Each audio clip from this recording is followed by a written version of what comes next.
Aloha, Frivolous Gravitas faithful. Welcome to the show. You're listening to the semi-centenary episode of this podcast, episode number 50 that is, with myself, Christopher Driver, and the man who puts the yellow hat in Curious George, the ever-curious scholar, Mr. Jordan Roy. What? The yellow hat is more of a safety reference, as that's the topic of our show, but I also wanted to throw a Curious George reference in. We are pretty curious. Yeah, shout out. So today, as I alluded to, we're going to be discussing issues of safety and the mentality and the value of safety as we place it in commonplace today. Common practice, I should say. That is with regard and with respect to parenting, sports, workplace safety. General exploration. General exploration, yes.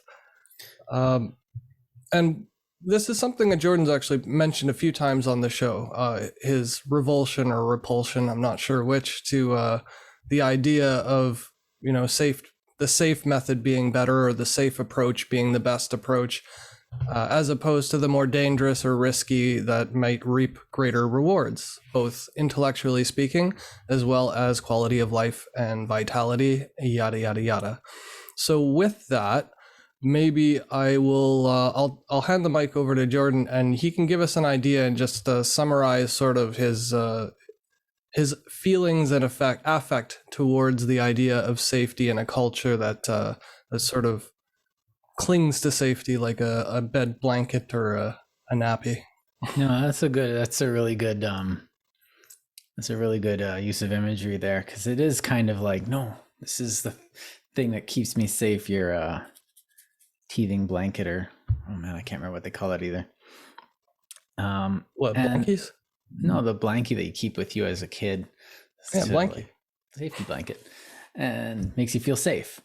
But I think it's also a good metaphor because it makes you feel safe. You have this, like, you feel relaxed around it, but in reality, it doesn't actually do anything to save you from anything, except maybe cold, because it's a blanket.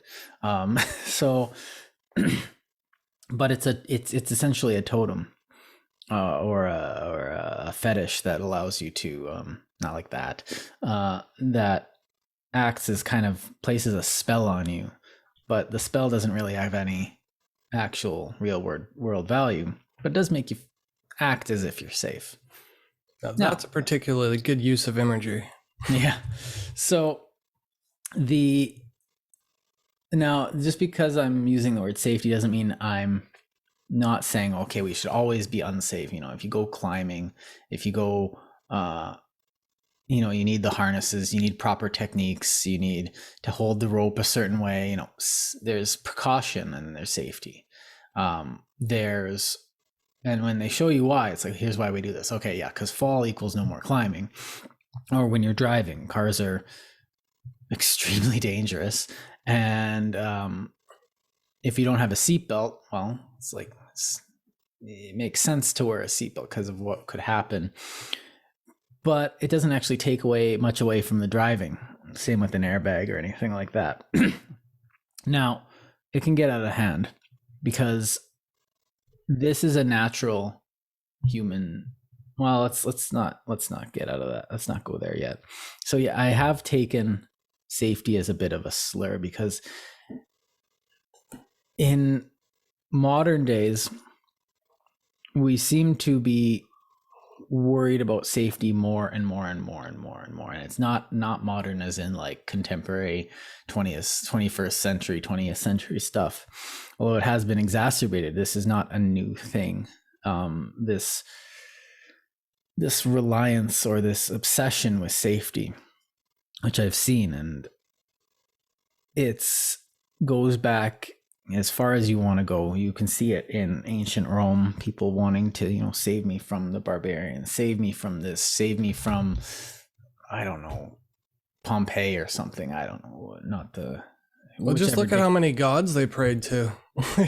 Well, they had one for everything. If you're going to travel with your second stepchild, there's a separate god for it. Yeah. Well, those gods weren't very forgiving either. It's like, if you try and, play it safe, the gods aren't going to reward you. They rewarded, heroes that pushed the bounds and they rewarded, but if you push too many bounds, also you got, horrible. Yeah, summarily massacred. Wow, or like, oh wow, that's a neat thing that you had pretensions towards godhood. Wow, it's a shame. Too bad you have to suffer for eternity. But which sucks. But so I guess in my rambling, what I've seen happen is that safety itself has become kind of a value. It's a virtue in society, and I don't see this at all. I see safety as a thing that needs to be taken into account when you're doing stuff like walk up the stairs, but don't walk. Don't take a bicycle down the stairs or something. Yeah, sensibility and stupidity kind of factor in, right? Yeah. So a lot of times I see people take, and I've seen this throughout all my life, and it's just in mundane things. There was one guy I worked with who saw safety as a value above all others, because if you're dead, you don't get to live anymore. If you get hurt, you're going to lose those abilities. It's like, well, yes.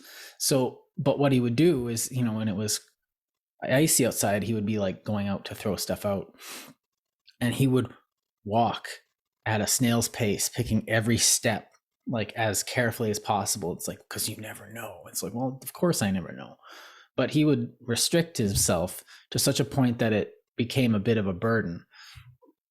And I see this more and more and more, to the point where it becomes a bit unnecessary. And the reason I don't like it is because it places, if we create safety itself as a value, it's not the safety itself, you're putting survival ahead of anything else. And I wish I can't, for some reason I'm drawing blanks on examples of this, these unnecessary safety. I can draw for you. Yeah, please do. And so what happens is you're putting safety as the highest value, rather than not safety, but survival as the highest value. Now, survival is what, it's literally what you need.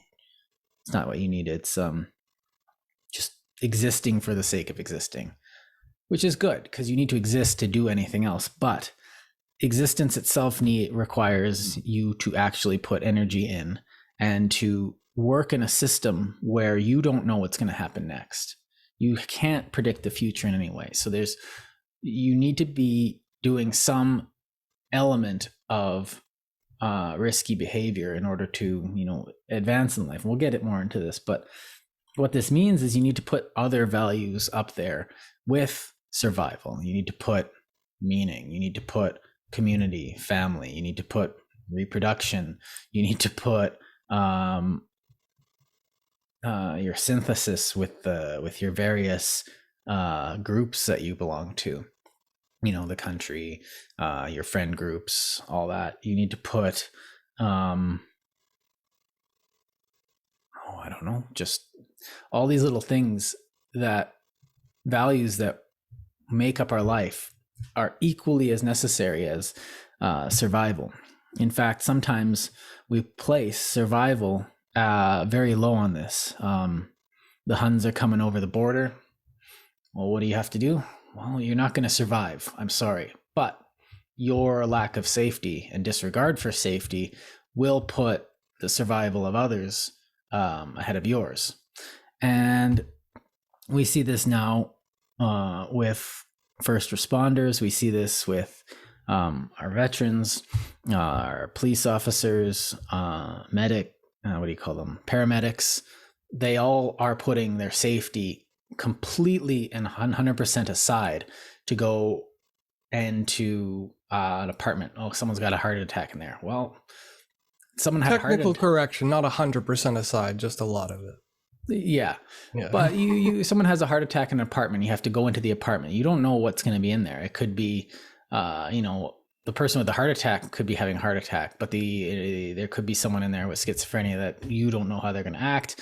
There could be really messy, and there could be just mold everywhere, and you have to go in there and broken needles or feces or something. Yeah, like you don't have the luxury of playing it safe. You have to go get that guy. You might even be able to ask him, like, could you clear some of this stuff away while I help this person? But this is a good example of a job that really you have to disregard your personal safety in order to make the job happen. And this isn't just, oh, well, I'm not a paramedic, I'm not this or that. Well, no, but you are a human. And this, I'm kind of describing this thing, but I see it a lot as it pervades every aspect of our life. And right now there's a lot of things happening that I see that I really don't like in society, that really mirror things that happened in other societies that really did end badly. And so a preoccupation with safety is usually not a good sign for a society. But you mean like pathological preoccupation with safety, right? Where it's Yes. like the all-encompassing thought before you do every action and deed is just Right. like this overly exaggerated, meticulous, sort of repetitive, well, I guess, yeah, pathological. It's a mental illness, basically, an anxiety disorder, that type of security. Because you see stuff like, well, with children, well, when we were kids, we would just take a bike and just yeet ourselves off into the city to go explore. And that gave us a lot of lessons. We got bloody elbows, we got into fights, come home with scrapes and bruises with a giant grin on our face. It's like, I was heroic today. What did you do? I found a hill, and then I went up to the top of the hill, and then I rode my bike down as fast as I could, and then I did it 3 more times. And then I hit a rock. And then I hit a rock, and I hurt my side, so I kind of came home, but I found another hill. It's like, this happens. Mm-hmm. And so what we ended up doing was we'd go and we'd put safety aside to experience life a bit because we were children, and we had that definite thing. But like when that's putting safety aside because we're making a calculation, we're making a risk assessment. Is this risk worth it? And when you're a kid, you're like, yeah. When you're older, you're a bit more cautious. But at the same time, there's definitely that pathological thing. Like, well, you can't be too careful, which is a lie, because you're playing hockey. You've got to put your helmet on. Now, I'm really bad for wearing a helmet when I'm biking. That's probably something I should do with regard to safety, but I just don't. Now, I've fallen off my bike numerous times. I have this scar here, which you can't see, which is really neat. But and a bunch of others from falling off my bike, but I still don't wear a helmet. So there are certain things about me which are a bit stubborn. So let's just take that into account when we listen to me. So that's just a bit of a... But at the same time, like, it is probably best to wear a helmet during biking or during playing hockey, because these are precautions. And this is kind of what I want to make a distinction with, is that there's a difference between safety. Well, we need safety. We need everything to be safe, and a precaution. And a precaution is something that you would necessarily take. And I'm kind of setting it up and changing the word here a bit, because any safety procedure is a precaution. But a precaution is wearing your seatbelt. It's wearing your equipment during a hockey game. It's wearing shin pads during a soccer game because, well, you get kicked in the shin. Everyone understands what I'm talking about. So you mean like doing a small thing that has a big effect? Like wearing a helmet it takes half a second to put it on, but it has a huge effect in preventing brain damage, for instance. Yeah, something that actually does produce safe effects. So, but again, is it as necessary if you're only going 13 seconds away? Like if your friend lives 5 houses down and you're jumping on your bike, do you really need a helmet to get to your friend's place? I mean, yeah, you could fall. Well, this is a good example of, this is a good thought. Actually, let's take this pretty further than it needs to go, because it's a good thought analysis. So on one hand, you might say, obviously not. You're not going to get hit. But then someone might say, who's got that pathological thought process going, might say something like, well, you never know. And I friggin' hate this. Sorry about my French. But it's, you never know. Because the reason I don't like it is because it's a appeal to the hypothetical. And you're you're saying, well, you never know. It's like, oh, of course you never know. I could get hit by a plane in the middle of this broadcast. So am I going to armor my roof and, reinforce the structure of my house? No. It's like, am I going to wear bumpers all the time because I could get hit by a bus careening off because someone forgot to fill a tire properly and the bus did kind of a whirly, I don't know, thing and did some Fast and the Furious stuff right onto my head? It's like, no, I'm not going to worry about that. If it happens, it happens. If I'm dead, I don't have to worry about it. But I would rather be alive 100%, 10 out of 10, well, maybe 9 out of 10. I can think of some dark futures, but the majority of those things won't happen. And so putting my helmet on to go to, my friend Ricky's house, who I'm completely making up right now, 5 blocks away, I really don't need it because, well, that's going to protect my head if I get into a certain type of minor accident. Kind of like body armor. You wear body armor if you could get shot. It's not going to save your life, but you do it. And it doesn't work after the first bullet either. So if they have an automatic weapon, it doesn't mean ban semi-automatic weapons, but it loses effectiveness after every round. And so I could also get picked up by people and kidnapped and sold into slavery in Mexico or something. I could get... what you're getting at is the measured approach though, right? Yeah, so there's a measured approach. What do I need to do to stay safe? Now, certain things are more dangerous than others. Going to Ricky's place is not dangerous, especially in our society.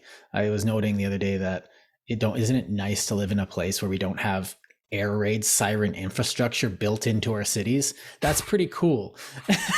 And so we don't really have to worry about like people just coming over our thing, bombing our city. So we don't need to build stacks with sirens on them to go woo. So test them every year. Yeah. So this is pretty cool. Like, and what I'm seeing of it is that all the safety is a result of fear that, you have a pathological fear. You're neurotic about little Timmy getting abducted. Your kid did this. Now I understand this a lot.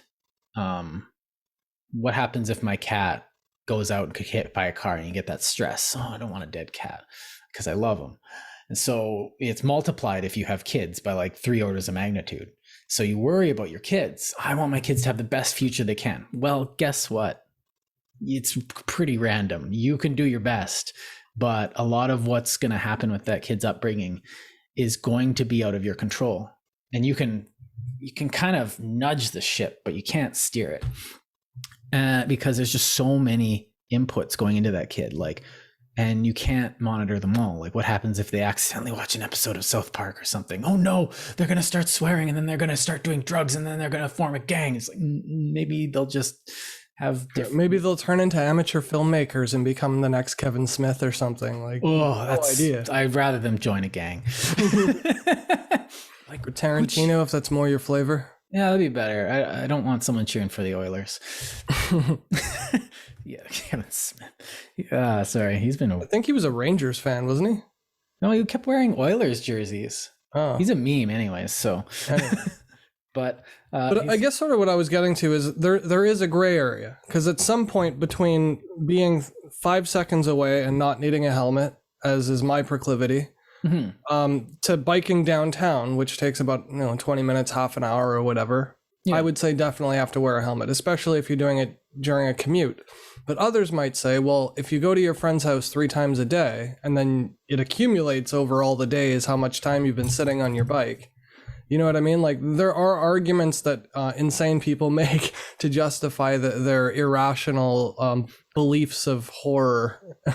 Yeah, and these do come from a place of that, and you do have like that measured response needs to be calculated, but you have to be, and I see a lot of people just erring on the side of caution, which is okay for some situations, but everything is situational. And if you're placing survival as the thing, as the highest value in any situation, rather than,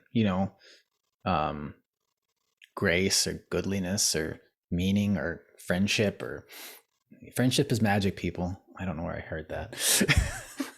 Somewhere Probably the magic school bus. Yeah, it's magic school bus. And so, yeah, the treasure was the friends we made along the way. But you have to take into what's going to take, is that going to take away from the thing I'm trying to achieve? So you go to dinner with somebody and you kind of like walk slowly and you're always, you know, checking out for things. People are going to think you're weird because everyone's like, this place is safe. And if it's not, we'll deal with it. But you can chill. And so if you are worried and about survival, then you're not going to be worrying about other things. And comes, you know, you have this very neurotic, but it comes from a place of fear. And I kind of want to explore that place a bit more before I get into kind of the historical thing, because you're afraid of these things and you kind of have to just let it go. And this goes to my, I guess, a bit to my trust episode, which is going to be very akin to these two episodes are going to be very complementary, because you kind of have to trust that things will turn out okay. And if they don't, then you can trust yourself that you'll be able to deal with it. It's kind of what I do, is just say, well, if the worst happens, then I'll have to deal with that. But the worst isn't probably going to happen. Something stupid is probably going to happen. You know, like my boss being late instead of me getting hit by a car, or me losing my job. That's the worst that could happen because it has the gravest consequences. But what's probably going to happen is my boss is sick. The meeting's going to be rescheduled tomorrow. Honestly, the worst that could happen is probably the meeting happens. But especially if it's on Zoom. Yeah.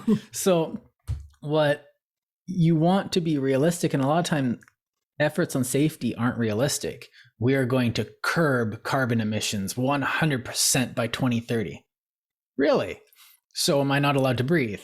So, and there was a skit on This Hour is 22 Minutes where, you know, Rick Mercer's like wearing these masks that, you know, collect all the breathing apparatus, because we want to get rid of carbon emissions, so we have to wear these masks now. Anyway, it's an old skit. I don't think anyone's going to remember that one. No, but they'll look for it now.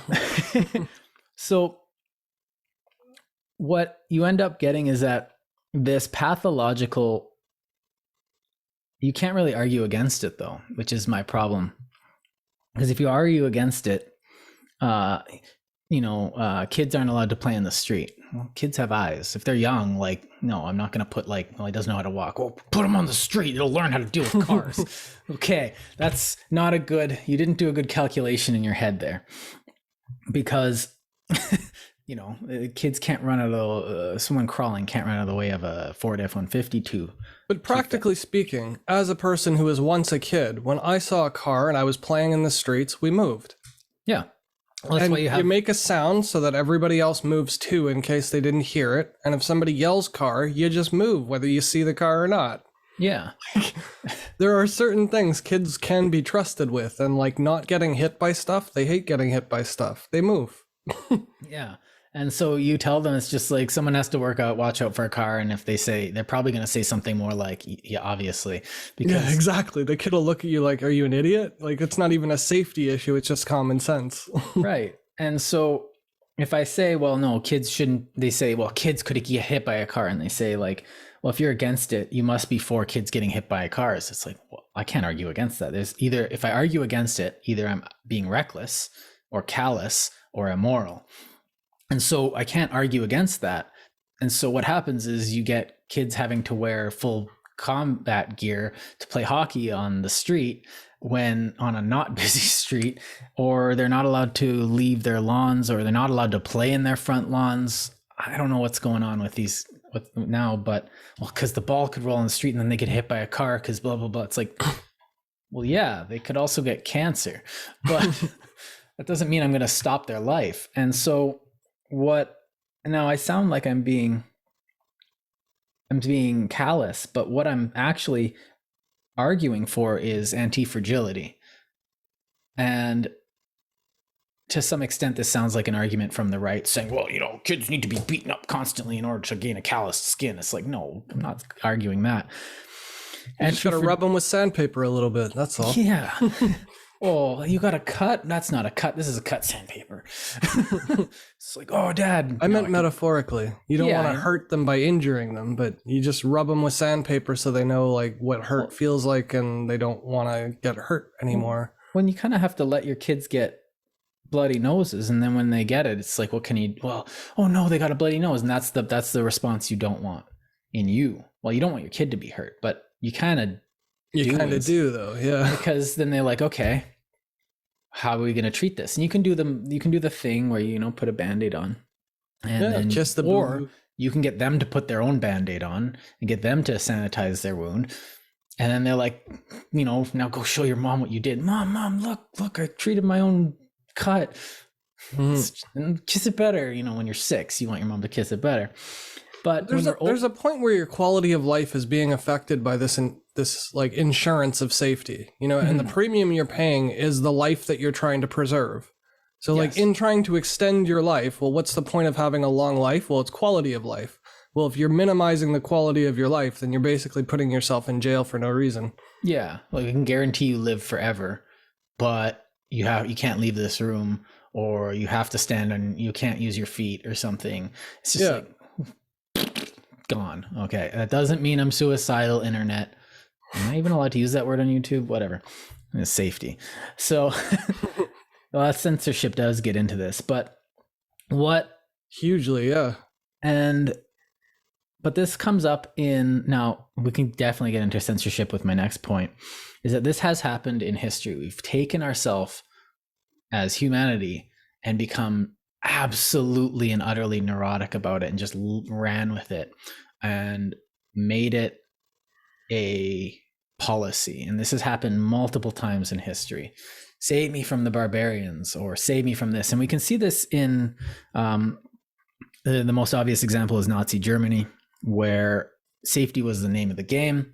We're doing this for the safety of the German people. We're doing this and that, and everything was for safety. I found one poster while I was researching this that said, like, don't trust Jews, they spread typhus. It's just like, oh, geez, that's bold claim. You bump your toe and it's like, oh, the Jews did this.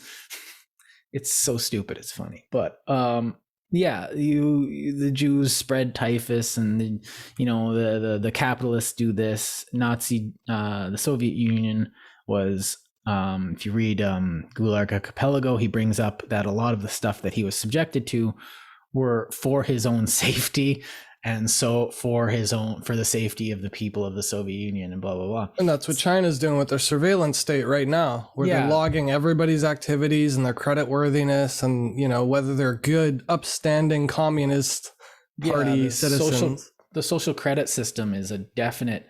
It's for the safety of the people. That's how they justify it. Yeah, it's for the safety. Well, can't I be? Can I be? You're reading my notes here, man.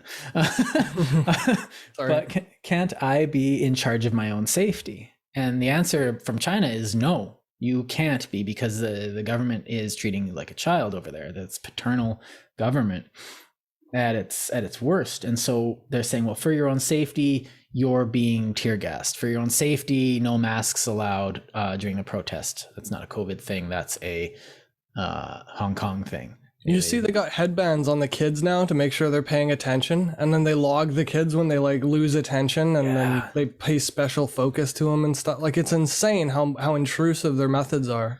Well, and that gets down to that safety versus freedom thing that I think we might get to more a bit later, but I want to have the ability to make that own calculation for my own life, because like as a parent, I'd probably be better able to decide what's safe for my children better than a government in Ottawa, or across town in Edmonton, or in the UN building in New York or something. And so I can make that decision based on what I know of the variables better than anybody. Now this did manifest, before we get into it, because I kind of do want to focus on China a bit more, but one thing I do want to bring up is one particular government, which is just wonderfully named, the Committee of Public Safety, which was the revolutionary government of the French it was the Provisional Government of the French Revolution. And they literally called themselves the Committee of Public Safety. And so they were trying to set up a scientific state based on, I guess, what would you call this? The radicalized version of John Locke taken to an extreme, filtered through Thomas Paine's raving nonsense. And okay, Thomas Paine's still worth reading, though, even though he's raving and radical, but as a more of a historical thing. But what they ended up doing was taking it and claiming everything was scientific. Well, this is a scientific way to run a society. This is an enlightened way of running a society. Now put your head in the guillotine. And so in the name of safety, they lopped off like 48,000 heads and started what they would later call le terreur, the literal reign of terror. Anybody associated with the church or was seen to have, what do you call that? Monarchist ties or ties to foreign governments, or just they didn't like you and were denounced you because, generally what happens when people gets denounced, it's like, I want that guy's land, or I want that guy's bakery. She's a witch. She's a witch. They're a revolutionary. Burn them. And so, they got their heads chopped off and literally and it was literally eating its own. It's like commies and McCarthyism too. Some guy doesn't like his neighbor, he just rats him out as a communist. It's exactly the same. This was like Soviet Union version. It's like the beta. North Korea 1.0. Yeah. So you get this terror led by, Robespierre and whatnot. And what they did in the name of safety, well, this is for the safety of the French people. We're doing this, and they get a lot of stuff. We're making everyone equal so that they're safer from the depredations of the boogeyman. And the boogeyman here was not republicanism, monarchism. But the boogeyman later on would be revolutionaryism. The boogeyman would be Jews. The boogeyman would be capitalists. The boogeyman would be communists and McCarthyism. Whatever it is, we need to keep people safe, and I know how to do it. And so we're going to go to the extreme because it's extreme. And this is the same mentality as, again, I'm bringing this up, and you might think I'm being hyperbolic, but we have a Vision Zero here in Edmonton where they say they want to bring, traffic deaths down to nothing. That's not going to happen. You can't, you can outlaw drinking. Okay, now we can have drinking and driving be outlawed. Okay, it's for safety. Okay, now you're going to curb the freedom of people to drink. Okay, alcohol is humanity's friend. If you get that reference, 5 stars. I missed that one. Oh, it's from Legend of Galactic Heroes. Me and Megan are rewatching it right now. You can't get rid of alcohol. Alcohol is humanity's friend. Watch that actually. It's really good. It actually does touch on some of the topics we talk about a lot, but I think that traffic one's a really good one. If you don't mind, we just labor on it a little bit. It's an extreme example that seems benign because it's about traffic safety. But traffic itself is brilliant because the fact every single sign you see on the road, like 5 of them on every block, is like a speed limit, a stop sign, a yield.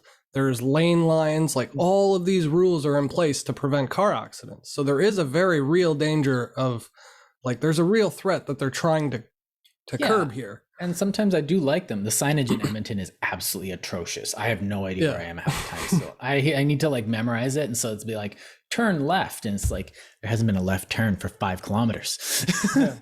The way to turn left is by turning right first. There's a few of those. And it's just where am I going? And the signage is bad, but we do good signage. But the fact that they exist is an acknowledgement of the insecurity and the safety risks, just inherent to driving itself. Whether or not we were moving around 1-ton vehicles with tanks of combustibles inside of them, even if it was just our bodies moving that fast, hitting somebody would still be very traumatizing, let's say the least. Right. And we do give up other things to have those signs up. So we recognize that traffic safety is more beneficial than public beauty. Traffic signs aren't pretty. You can't convince me of that. Well, there's a beauty within them. Screw your postmodernist nonsense and your critique of beauty. Go watch my beauty episode. But we are giving it up to in order to have traffic safety. Now, traffic is probably the leading killer of humanity, and for the last, it's gotten better. With cars, with horse-drawn carriages, it was actually worse. There were more accidents because your engine would just decide to do something randomly if it was hungry. Yeah. So and then seatbelts, and then all this stuff has come in to, procedures, training kids when they're about to start driving, so that they have some experience, not letting them, drive. So there's like the extreme safety, like having people all drive on the same side of the road, like on the right side, so that they pass each other when they're driving towards each other. Yeah. Like, that's a really good and legitimate approach to being safe while driving. Yeah. But where is there that gray area? Like we were talking about with the helmet, with how far you're going from home. Oh. Where is it okay? Because at some point they started building pedestrian bridges that nobody uses. Yeah, I like those. I thought that was a good idea because they kept traffic going and pedestrians can get up. But if you walk up the stairs, for the price though, it's not even close to like rational for the price of a pedestrian, except in places where you've got like a bus station where like hundreds of thousands of people cross it. Like, yeah, that's totally different. Because then you'll just be pressing the pedestrian walk sign that's not even a safety issue. Edmonton's got some just walking paths though, from like one suburb to the other, and nobody uses them to like cross the. I've seen those, and it makes it harder to get into the subdivisions with your car. But no, they're just expensive. Like they're pointless. Nobody's. But I think one of the lines is.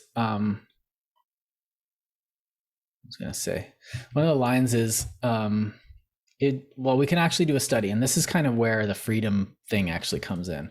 But the first of it is you're going to get neurotic people always doing this anyways, where you mentioned that like someone could there's a gasoline truck. Gasoline trucks could explode. So you're thinking beyond, you're thinking out into Black Swan territory. And I keep bringing up Nassim Taleb, but this is a lot of what we're talking about here. And so you have a Black Swan event like a tanker exploding at a stoplight during rush hour. People are going to die. You don't want to be that person to die. You don't want your kids to be that person to die. You don't want to be their friends to be that person to die. And so you want your life to go on as is without having a Black Swan event affect it as such. Now, this is not healthy thought because, first of all, that's not going to be likely. And if you're worrying about that, you're using up energy on stuff that you could be worrying about, like, say, that project due at work. Now, when you're tired, your brain naturally will do some of these things. Your brain will unnaturally think about, do risk analysis of situations. Sometimes when you're really tired, it becomes even stupider. It's like, I could get attacked by pterodactyls. Wait, no, I need to go to bed. But your brain will be looking for scenarios where you could be possibly put at risk. This is a natural human thing, living in a forest with predators. Like totally useful too. It's useful, but you need to be aware of it like any of your other, ingrained software that you have. And so regulating that tankers can only be transporting dangerous goods, even marginally flammable at night when there's fewer people on the road, doesn't actually make sense because now you're increasing the price of anything combustible. So, fuel goes up, propane goes up, natural gas goes up, fireworks goes up, my ammo goes up. Well, the risk of catastrophe is multiplied too, because you'll have more tankers driving at the same time.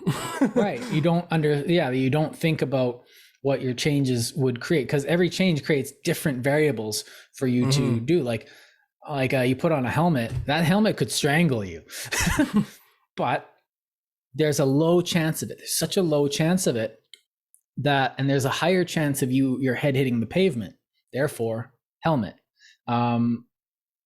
it's like you're playing hockey and your helmet could get snagged on someone and it rips your neck back and you break your neck. That's probably not going to happen. But there's a good chance that a puck's going to hit you in the head. I'm sorry, Brian Little. You were a good hockey player. But this is that kind of that risk assessment. When the risk assessment becomes risking about black swans, and it kind of becomes this other thing. And the other part of it is, to your question, which I kind of want you to repeat because that was long-winded, because I had two parts of answers to that. Well, we've established that there's a gradient of rationale or reasonable approaches to tackling our safety concerns, where some of them are, you do this tiny little thing like buckle up, then you're preventing death and dismemberment and lifelong damage in a car accident or a fender bender by like X number of times, whatever that number is. Mm-hmm. So everybody's going to have a different idea of what that gray area is, but it should be some scientific approach to say like, this is reasonable and that's not. Like insurance companies do it all the time, so why can't we? Well, this is why I advocate for freedom so much, because it has to be you that makes that decision. You are losing something by putting on a seatbelt, but you're losing mobility. Now, mobility is important if your car's on fire. It's very important when your car's on fire. But how often has your car caught fire? It only happened to me once, and I wasn't in the car. So I'm guessing it's probably not going to happen to any of you guys. Well, technically, your car is always on fire when it's on because it's a combustible. Shut up. So what? Now, this kind of brings, I guess, to you need to be able to make that decision for yourself. And that's kind of where I'm coming from. Now, this relies on something else, which I'm going to get to after. But you need to be able to see the variables in your life and make that decision yourself. Now, what's the problem with that is that not everyone is good at that at all. Some people are terrible. And to be fair, we don't really teach it to people either, although we should. Risk assessment should be one of those lifetime things that you need to learn in like elementary school or something. Megan would love to hear you say that again. She's like, they should teach risk management, because that's a lot of what they do in pharmacy. It's like, this drug does this, but they're 87, so we're not going to give it to them because it's not going to, like, we're going to actually be harming them more. So, they have to do a risk benefit analysis on every time they prescribe something. And sometimes it's just like, yeah, you could probably take some more Advil, but it's sometimes a lot harder than that. So, yeah, especially in medicine, though, because it's such an imperfect science, because everybody's body is different and our chemistry is slightly different. Like that's why dosing changes between people. Stuff is happening on such a small level, a level that doesn't even obey the same, like a lot of the same physical rules that we do on our level. So like the stuff that's intuitive to us is not intuitive on that level. And therefore you have to use completely different tools to figure out what's going on. And therefore your risk benefit analysis needs to be a lot better informed. And so I'm not going to regulate what a doctor is going to do with my body. It's the same thing with a haircut. I need to know what's safe to wear in public. I can't just be like, if I got cornrows or something, would that be safe? Probably. Well, okay. Let's take safety to be. It would look stupid. It would look stupid on me. It would. I like cornrows. Oh no! But like, it would look fine on you, or like, but for me, it wouldn't be socially safe. And I'm not saying like, well, people would lynch you. I would be like, that's an interesting thing you did with your hair, and I'd lose social capital instantly when I walked into a room. People wouldn't take me seriously. Oh, you might be surprised. I might be surprised, but I probably wouldn't be. So my sister's got dreads like full on right down to her ass. Now she's running her own business and everything and doing quotes and estimates and all that. See, this actually fortifies my point, because it works for her. You can tell her I said that. But yeah, well. Whatever you like, I'm got kind of a style thing going on. And if one part doesn't match the whole, like if I wore like Elton John glasses with everything else and not had Elton John everything else, it'd be like, okay, one of these things is not like the others. And I would throw off kind of some people would be like, Okay, this is being long-winded. My point's not getting across. So, but it's sort of the reason why I'm just going to poke you a little bit more on it. The reason why I was picking at you is because I think that type of approach of saying it's not safe for me to wear because it's not my style, I think is equivalent to the people who are what I'm afraid saying to is, do things for no reason. The thing is that safety's a spectrum. No, safety is a bit of it changes. Like, is it safe to wear if you're going into if you're going into, and I'm stretching the definition of safety here, but if you're going into a job interview and you decide that I'm gonna take a risk. Now, not all risks are worth taking, but I'm gonna go in and just full nudist. I'm gonna be the most confident man they've ever seen. Come in with my clipboard and my everything hanging out, and they'll be like, "No, now you're poor." So part of safety is, I guess what I'm trying to show in these really bad analogies and in my bad choice of arguments here is that you're always making this calculation in your head. It's not something that only happens with regard to black swan events. You could trip over the curb. So you kind of, when you approach a curb, you walk a little differently. Safety, because you want to be safe. But when safety becomes all encompassing, we don't really think about it. It's just part of what we're always calculating in our head. But when it becomes a constant, it takes over your life to a certain extent. And I think one of the best ones is you get trampoline places. And I remember I was at lunch and one of the moms that I was working with said something, "Oh, we went to a trampoline place and I saw that people could fall and people, my kids could get hurt, and therefore we're never going back there ever again." It's just like, your kids had fun, right? Oh yeah, they loved it. But what happens if they break an arm? It's like, we can fix arms. And so what in my mind is, you're holding your children back from letting them do anything, and you end up getting stuff like, I guess mothers are particularly prone to this, and I'm gonna get blasted for this, but that nurturing nature can go really far, and you get, do I want to go here? You're going to say that's how dads are complimentary, weren't you? Dads are complimentary. You do need them. I'm citing Warren Farrell here. I read that book, that they came out with recently, The Boy Crisis. It was quite good. Mm-hmm. And he essentially, a lot of the book is like, here's how to not make men kill themselves. That was like half the book.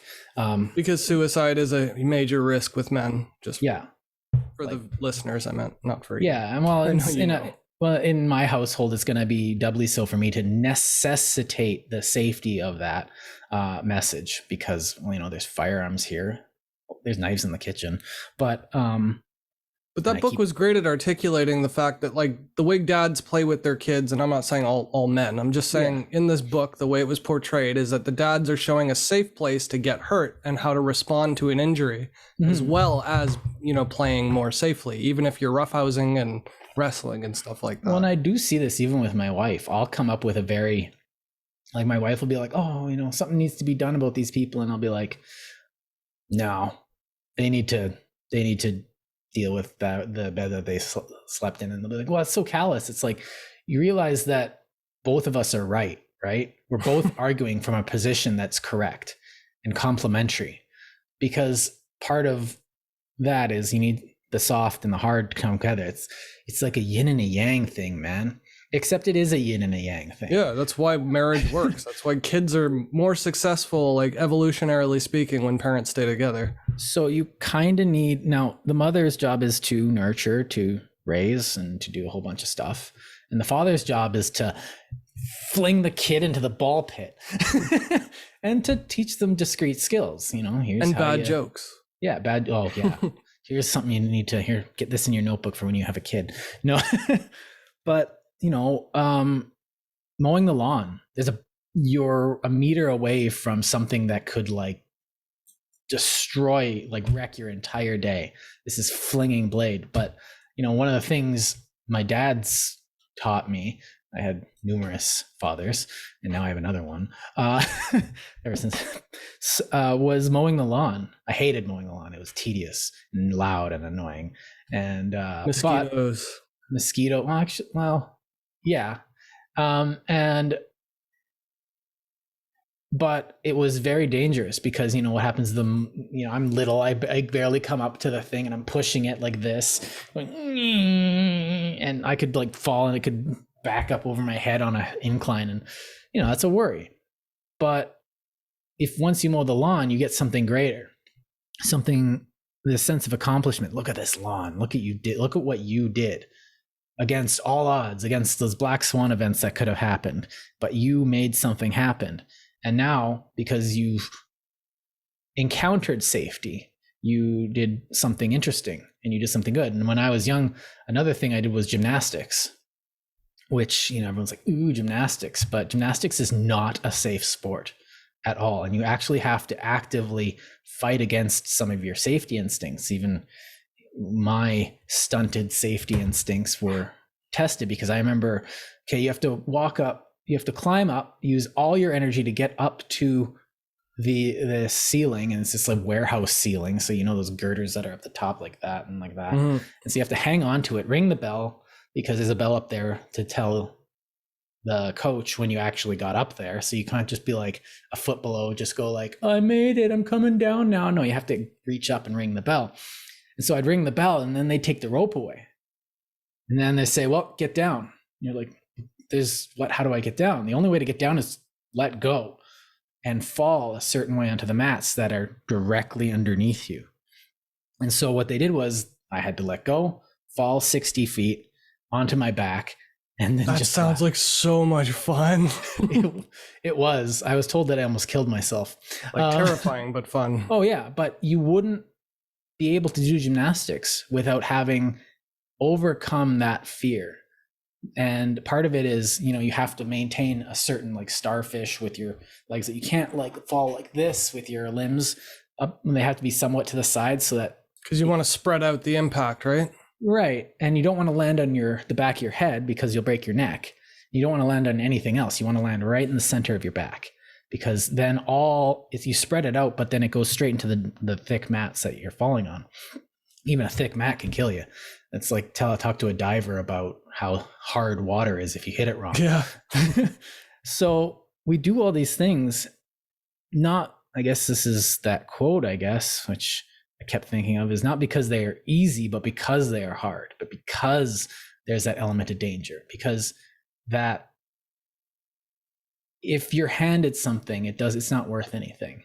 If you have to risk something, it becomes worth something. So those easy victories or you get, it's like, it's not worth anything. And I guess part of it is, the father encourages you. Well, I had a couple of fathers, and my grandfather was a gymnast, and they're all going like, yeah, do the hard thing, run at the thing. And every once in a while I'd screw up and hit something, but they were more proud of me for getting back up. And that was, as messed up as my family can be sometimes, that was one of the healthier things they did for me. And there were some bad ones. I remember one time I'm sprinting towards the vault, and I hit the springboard wrong, and I smashed my chest full sprint into this pommel horse. So I'm just this vaulting horse, and so this thing like this big just hits me right here with all the force of my legs. And I could have broken every rib in my chest, but luckily I just winded myself and was down for like a minute going, oh, what happened? And I got back up and I did it again. You have to overcome safety to get something done, because you can also, once you have something happen to you, a traumatic event, you'll be less willing to get up and step back into the danger. And that to me is really important too. If you don't mind, I interject, because I think you might be glossing over how necessary it is for the danger to be real for somebody to experience something. Do you know what I mean? Mm-hmm. Like, it's sort of akin to that whole our discussion for Remembrance Day about how like you can prepare for war, but nothing prepares you for war. Like you can prepare for heights and dealing with heights, but nothing prepares you like falling. You know what I mean? Yeah. And that practice of not just learning the theory of everything that's safe, but actually doing things that are unsafe, like with the conscious awareness that they are unsafe. Like, for example, you used to do a lot of climbing, like free climbing. Oh, yeah. And that type of thing is very dangerous. And my balance was never really good enough that I wouldn't go higher than 20 feet or anything like that. Oh, yeah. I remember being on top of like random things on one foot, being like, Kris, check this out. But that is supremely stimulating, though. As far as like cognitive development goes, if you want to actually help somebody learn something that they learned yesterday and the day before and the week before and the month before, giving them some type of experience that breaks up yesterday from today, that is memorable, helps them attach learned lessons to that experience in their life. Do you know what I mean? It's like setting a bookmark. So like if somebody goes their entire life just racing a car in a racetrack and then driving 20K and no faster on the road, they have no idea how to actually respond if they're a police officer chasing somebody. You know what I mean? Yeah. Like you need that practice of actual danger for you to be efficient or capable or competent at managing actual danger when it does arrive. So best to put yourself in that situation in a framed kind of structured danger, rather than it just being a haphazard danger from nature. Well, you learn about nature by planting a garden. And then you go into nature and maybe collect a few seeds.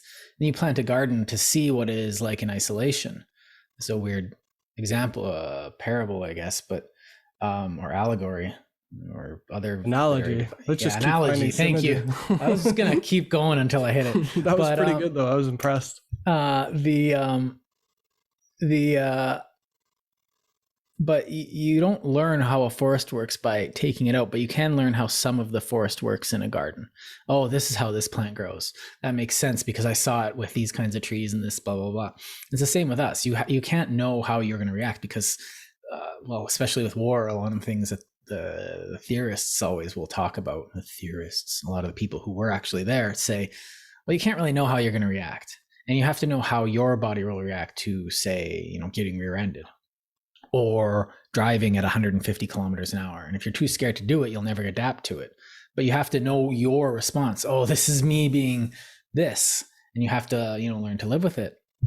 And you become anti-fragile the more you encounter it. You become used to handling that. And you almost, after a while, in certain circumstances, you become, well, I'm numb to the danger. It's like, oh, geez, so much of what we watch is so tailored to people who have never actually been in danger. I'm so numb from the danger. No, being numb to the danger isn't a bad thing. If you still understand the risks. It's like, well, okay, if there's war, I guess that's one thing. But if you're numb to the danger of, falling in gymnastics, then it's just like, oh no, I'm falling. You'll still get the adrenaline kick from falling, but you'll be more easy to get back up and you'll be more willing to take risks. And the risk is what we want in society. And when you become, and here we're probably going to sound a lot like Jordan B. Peterson, but if you get used to not taking risks, you're going to end up,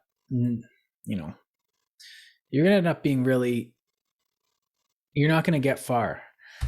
I keep thinking back to, maybe this is what informed me, but that one Star Trek episode where, Q takes him back in time, this immortal god takes him back in time, says, would you like to not get stabbed in the chest during school again? He's like, yeah, that was a stupid thing I did in school. And he comes back and he learns that, he redoes his past and he learns that stupid thing he did set the stage for his success later. He learned how to deal with tragedy. He learned how to deal with risk. He learned about himself. And he learned that playing it safe doesn't get you anywhere, because he ended up being like this, super ultra capable man that we've seen for like 6 seasons of the show, ended up becoming this minor science officer on the same ship. If I could paraphrase, though, because we've used that example before. Yeah, it's such a good episode, though, but he and this happens in your life. So if you don't get used to taking risks, you won't take them, and you'll actually not think of ways to. Taking risks will actually help you formulate other risky plans instead of just looking for, well, how can I survive this situation?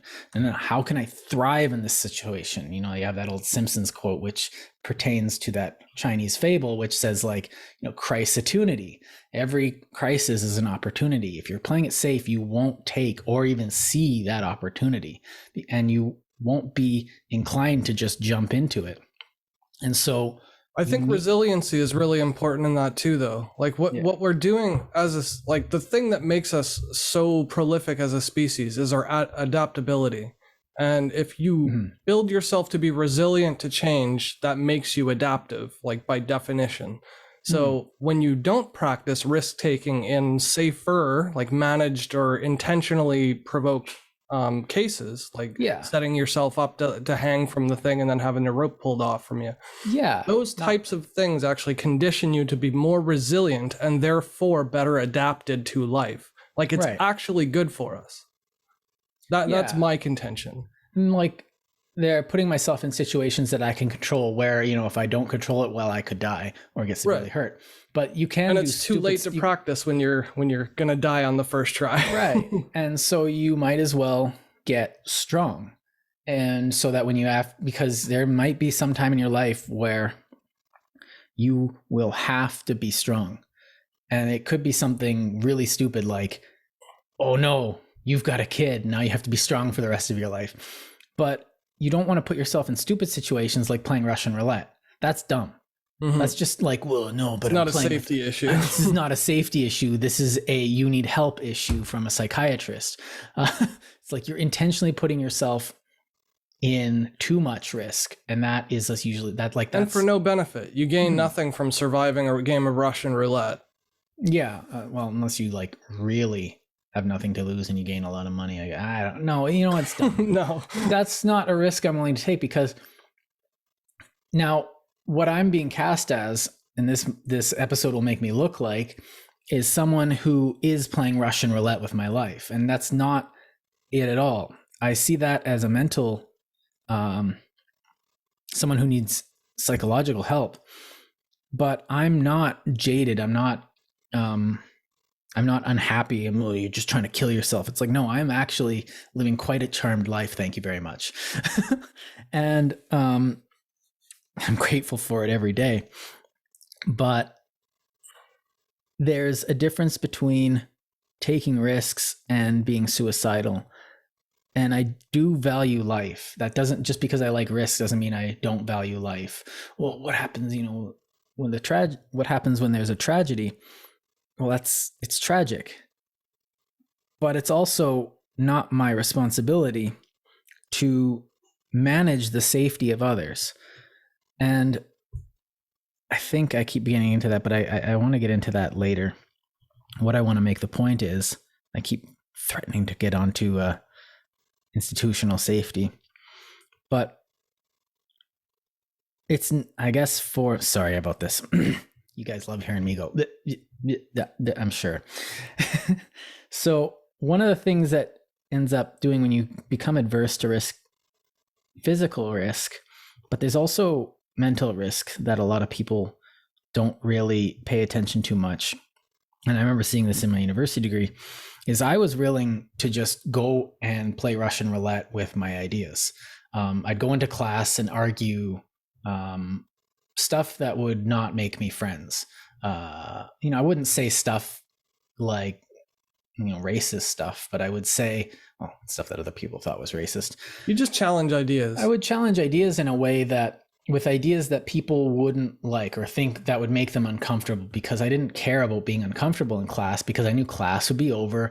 Class didn't matter. This wasn't the grand arena. It wasn't some Squid Game. Yeah, it wasn't some Squid Game. I would have won, by the way. But God, that was a good show. But the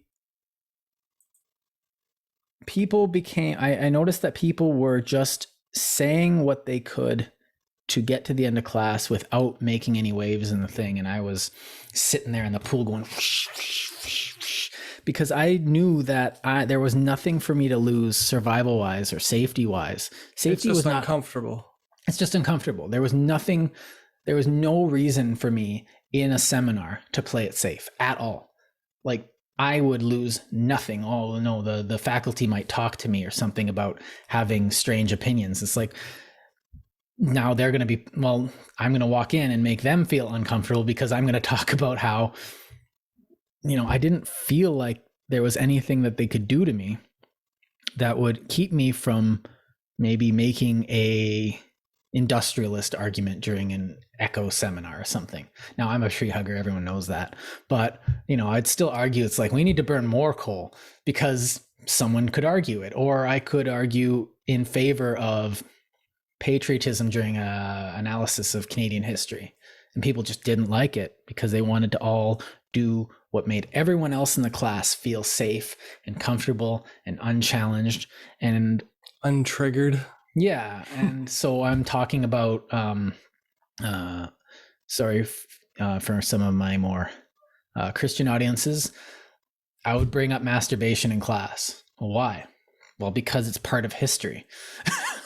And I remember it was distinctly one time in class, it's just like, we need to talk more about masturbation, because it was in the readings and no one was bringing it up. And I was like, we need to talk about this. What did hormonally advanced boys do in 16th century England? Well, you can kind of figure it out, but can we figure about the mores around it? No one wanted to talk about it, but I was just like, I'm not going to lose anything from this. I can only gain from risking my peers' views and, whatever they talk about me behind my back. I don't care. Like, it didn't really bother me what they thought, because I've seen what their assent wasn't necessary. Your education is a higher purpose than vanity. Right, exactly. So no matter what it looks like, as long as you're getting the better education. So I didn't play it safe in school. I did a bit, mostly because I was tired and it was just like, I could say something, but I only got 4 hours of sleep last night. So a lot of times I would just, stay off to the side because I was exhausted. But these awkward encounters, so this mental, you can be physically anti-fragile, which you should try to be, and as much as you can, but you also need to be mentally anti-fragile, because your mind is the one controlling your body. Well, your mind and your body are the same thing, but your mind is the thing that's reacting. Oh no, hormones. What do I do? Well, do you fight or flight, or do you problem solve on the spot? What are you going to do? And the more you get used to the adrenaline running through those situations, I maybe have gone a bit too far. I remember getting cut really badly and there's just blood everywhere running down my arm. I'm like, Megan, could you bring me an elastic band? And she's just like, oh, okay, hold on. She keeps playing her game. I'm like, now, please. It's like, are you okay? Are you in danger, or are you hurt? It's like, very much so, yes. And I'm just way too calm. But I think that's what I gained as a benefit. I mean, at the cost of all my classmates and teachers' hair, but as a disruptive student myself, I learned very, very young how to problem solve on the spot and speak for myself, stand up for myself, and, voice my concerns, articulate a lot better, just from being in trouble and having to do self-defense, Well, you learn what trouble is. It would be unrealistic for everybody to go through that same childhood experience as us, because then no classes would teach anything. We'd just be pure disruptive 24/7, right? But thanks to nature and biology and, the lottery of birth, only some of us turn out this way. And those some of us we become inspired to do things that others wouldn't otherwise do. Right. Invent new fish hooks, like we were talking about before with the old societies, right? Yeah. And that's where you get that creativity from, is from a novel experience that other people don't have. And you need that to develop your brain. Right. So if we all learn the same lesson, then, we all need to, that's the one thing, that diversity thing that I keep bringing up is that. Yeah, that's true diversity, actually. Yeah. We need people to have become stronger and more anti-fragile in different places and learn different lessons. I can't learn every lesson. Well, we're trying to get people right now to understand our lessons, or maybe strengthen similar lessons that they've had in their own life, or even just to work through and strengthen our own lessons by talking about it more, which is a lot of what we do here. Thanks guys for listening. But but it's important because in the speech, like in that back and forth, the dialogue, even if we don't change our opinions or beliefs, or if we, there is no bad, like you mentioned before that you had some bad analogies or whatever, and I don't think that's even possible, because in this type of forum or discussion, having a bad example is a good example to show of a bad example. Oh, I think I just did it poorly. I took a risk on making that example and it didn't pan out, and now you guys had to listen to 5 minutes of, but I think that's great. going, That's bleh, bleh. that's what makes a live show like this really different from a scripted show, because anybody can have a scripted lecture or whatever, but actually hashing through problems, say no, this one's good, no, this one's bad, and challenging them as you go along. I think that process itself is what we're not doing when we're doing this this flight to security. We're not challenging anybody's ideas, and we're just taking all of the lectures. Well, and that's like so harmful. And it's especially on aggregate, like when everybody's doing it, but even just for one person. Well, and we do risk ending up on a topic where we just talk for 5 minutes and go, oh, well, I guess that's it. And tangent yeah, it's just go on a tangent. But like we do find that if I take notes beforehand, when rather than just flying off the cuff, if I think about it and actually put some effort into it, I'm going to do better. You guys are going to get a better thing. So for me, this is safer. So I don't need to just write a script and make sure there's no ambiguity. Oh, there's a word that we need to talk about. I need to prepare for the ambiguity to some extent. At the same time, you're not afraid of deviating from the script, though. Oh, not at all. I mean? Because like, I'm actually hoping both. I'm actually hoping you'll come up with something that'll challenge or like expand on my point, or something that I hadn't thought about. Well, that's what I love about talking with you. Like even since we first met, is just like you'll pick apart something that I just overlooked because I just assumed it or had the presumption or never considered it a different way because I'm not a different person. I'm just me. And so like talking to you, you challenge it. But one of the things I think we need to bring up is ambiguity. And I didn't have this in my notes, but this is a good example of what we just talked about, is because a lot of what you're doing and a lot of the fear happens in the realm of ambiguity. What could happen? The unknown that's coming out. And a lot of that versatility that we were talking about is the ability to adapt to unknown situations. Oh no, there's COVID and you have to think about how to do work differently. Okay, so now instead of freezing or just being like, someone needs to help me, what can I do? Or there was a crash right in front of you and you're gonna get to work late. What can you do? Well, you think math equations going around your head, and all of a sudden, oh, I know that route to go get around this. Or you could just suck it up and take the loss and say, yeah, sorry, I was late. There's an accident, and they don't believe you, and whatever. So this ambiguity really does pinhole a lot of us, because we do have ideal ends to a lot of what we want to do with our life, and if we don't allow for alternative futures or things that we don't expect, will be a lot of people just freeze up. They'll just say, no, this isn't what I want. I'm just not safe. I don't understand what's going on. I am in a place of chaos right now, and a lot of people can't deal with that. And we'll talk more about that right after the break, and see you guys in a sec. Ciao, stay tuned for part 2. Part 2.